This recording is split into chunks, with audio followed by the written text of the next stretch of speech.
বর্তমানে সব কিছুর সাথে টেকনোলজির পাল্লা দিয়ে বাড়ছে কৃষিকাজ বা এগ্রিকালচারেও। দেখতে পাচ্ছেন, আগে যেখানে আমরা ম্যানুয়ালি অর্থাৎ শ্রমিকের সাহায্যে রোপণ করতাম, এখন খুব সুন্দরভাবে সেখানে মেশিনের সাহায্যে খুব দ্রুত সময়ে এবং কম খরচে রোপণ করা যাচ্ছে বিঘের পর বিঘা জমি।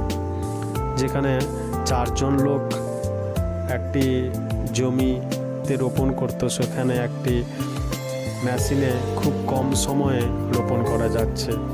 এরকম অনেক ধরনের মেশিন বেরিয়ে গেছে। বিশেষ করে আমাদের ভারত এবং বাংলাদেশে এর ব্যবহার এখনও সেইভাবে শুরু হয়নি, কিন্তু আস্তে আস্তে শুরু হয়ে যাচ্ছে এবং এটা যত তাড়াতাড়ি আসবে ততই একটা কৃষি বিপ্লব ঘটানোর ক্ষেত্রে একটা বড় ভূমিকা পালন করবে। আপনারা যদি